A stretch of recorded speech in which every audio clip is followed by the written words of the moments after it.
नमस्कार, मैं तृप्ति और आपका स्वागत है एक न्यूज़ 24 में। दिल्ली विधानसभा चुनाव के नतीजों से पहले सियासी माहौल और भी गर्मा गया है।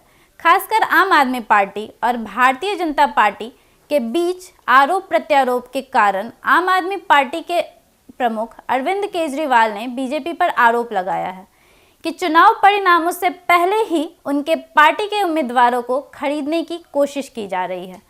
आपको बता दें कि केजरीवाल का कहना है कि बीजेपी ने उनके 16 उम्मीदवारों को फ़ोन करके मंत्री पद और भारी रकम का ऑफर दिया है ताकि वे अपनी पार्टी छोड़कर बीजेपी में शामिल हो जाएं।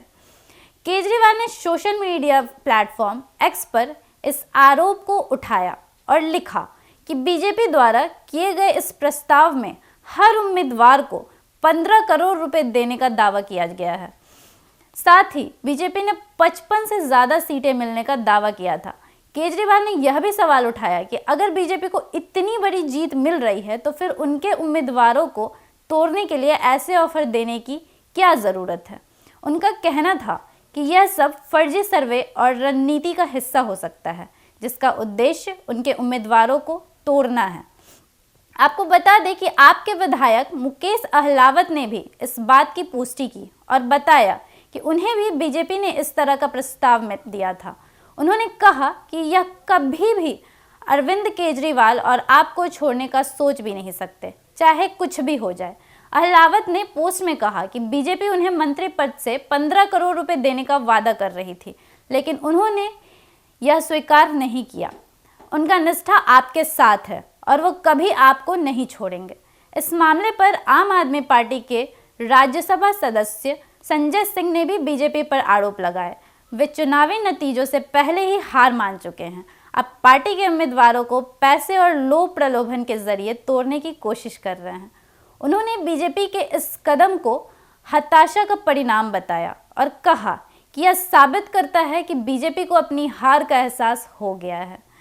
आपको बता दें कि वही बीजेपी ने आरोपों को सिरे से खारिज कर दिया है और उन्हें और इसे आम आदमी पार्टी की हताशा का संकेत बताया। बीजेपी प्रदेश अध्यक्ष वीरेंद्र सचदेवा ने कहा कि यह आरोप पूरी तरह से निराधार है और आम आदमी पार्टी अपनी हार को लेकर घबराई हुई है। उन्होंने कहा कि अगर संजय सिंह अपने आरोपों को वापस नहीं लेते हैं तो उनके खिलाफ कानूनी कार्रवाई की जाएगी। सचदेवा ने यह भी कहा कि इस तरह के आरोप पहले भी लगाए गए थे, लेकिन उनके खिलाफ कई कानूनी मामले चल रहे हैं। उनका कहना था कि आम आदमी पार्टी ने अपने कार्यकर्ताओं को यह भ्रमित करने की कोशिश कर रही है क्योंकि चुनाव के नतीजे अब तक उनके पक्ष में नहीं आ रहे हैं। दिल्ली विधानसभा चुनाव के नतीजे 8 फरवरी को घोषित होंगे और इसके बाद ही यह स्पष्ट होगा कि जनता ने किसे चुना है।